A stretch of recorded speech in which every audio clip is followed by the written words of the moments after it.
I'm going to start us out here with the Tennessee Titans plus 4.5 at the Chicago Bears. Really, this is a fade on rookie quarterbacks in their first start. Just noting here, number 1 overall picks. This is from my guy Evan Abrams over at the Action Network.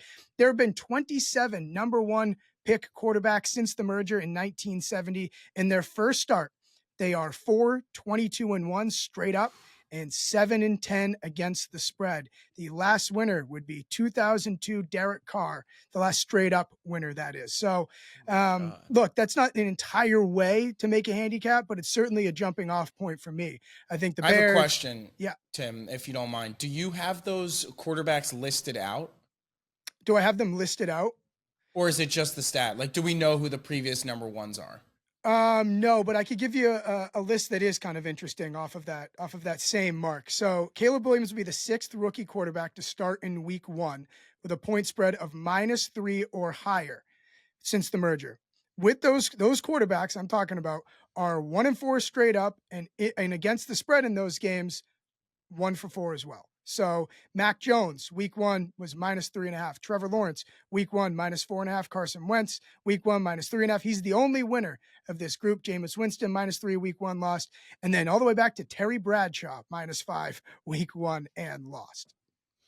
Yeah, I think it's a good stat, and I think it's fair. I just think with these historical number 1 pick stats, and we don't know if Caleb is the guy yet, but in theory, he is the guy. And it's like when you compare him to a Carson Wentz who isn't in the league, a Mac Jones is a backup quarterback. It's just like, I'm not saying I hate it. I'm just saying, like, are we worried that he's different? Here's the thing, which I actually don't blame you for thinking of it this way. You're using basically the post data, what we knew afterwards, as justification to not do it. At the time, all of those guys were, we're supposed to be the guys. And I love Caleb Williams. He's, I was hoping that enough would happen that he would drop to my Patriots, but I think he's outstanding. I think there's a little hard knocks effect here. And I just think this line is a little too wide for my liking. Again, it's a tall ask for this guy to go win by 5+ points in his first start. Chicago Bears, again, a team that's getting a lot of hype, but a lot of wait and see first. And my final follow-up to that is how many, obviously you don't have these stats in front of you, but just in theory, how many of those were the true number 1 overall pick, meaning they were the worst team in the league, versus that's what you were going to say? Yeah.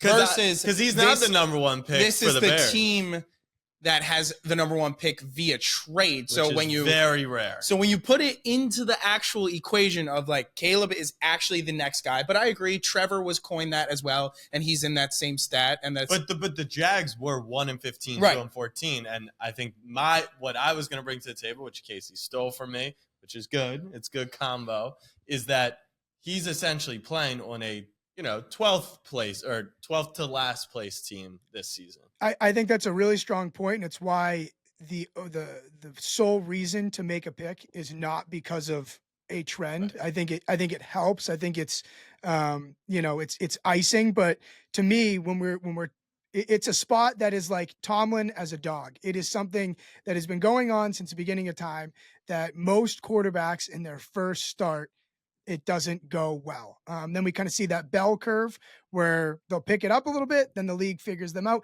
Like, guys, the NFL, I say this time and time again, why I think I'm pretty solid at betting the NFL is because the same thing happens over and over again. It's just insert team and play it out. What has changed is that the numbers have gotten sharper on a lot of these things. So maybe 5 years ago, Caleb Williams in this start would be -6.5, and really Tennessee would be the right play.